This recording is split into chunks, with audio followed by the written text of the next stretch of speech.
You know, Trump is really great at using creativity. He's like the most creative businessman I've ever seen.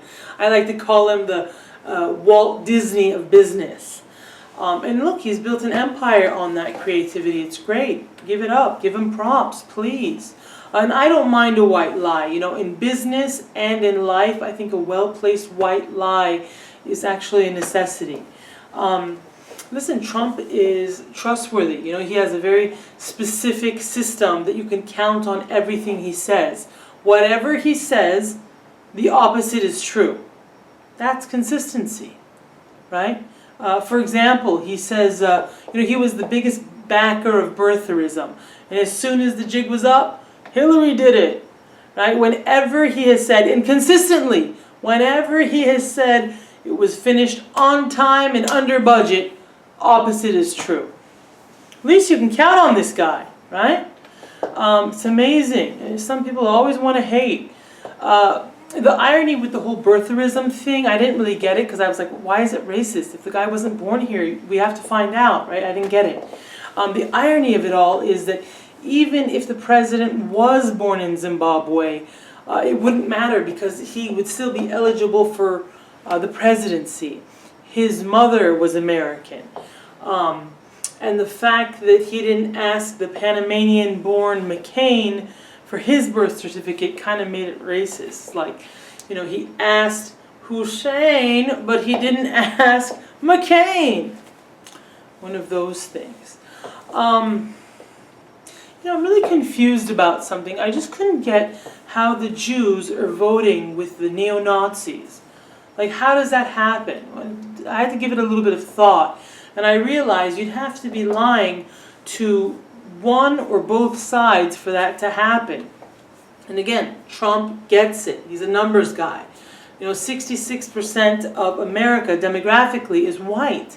And if you're going to alienate everyone else, you're going to need 75% of that vote to win, right? That's just mathematics.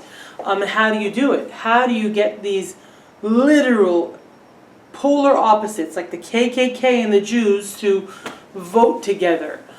In what he's done is he invented a campaign position, campaign CEO, and he put in that position Steve Bannon, the head of the alt-right in this country.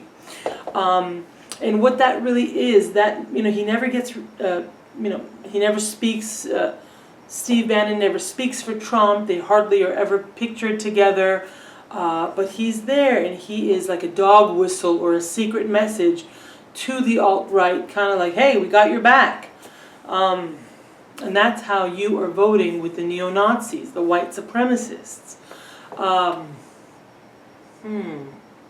You know, his son goes on a radio show and says later he didn't know that it was a white supremacist radio show.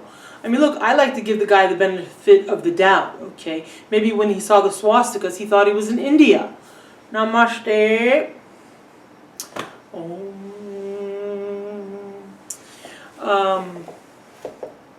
Yeah, you got to give the guy the benefit of the doubt. I don't fear Trump. Seriously, though, I do not fear Trump. I mean, I know for a fact that he loves Jews, and his daughter is Jewish, and I think his daughter-in-law is also Jewish. But I think this could be a symptom of his candidacy. You know, when you're giving these neo-Nazis a voice, what you're really doing is you are giving them new life. You know, Steve Bannon is feeding them. He's feeding them through Steve Bannon. And what happens when you feed an animal? It grows and it gets stronger.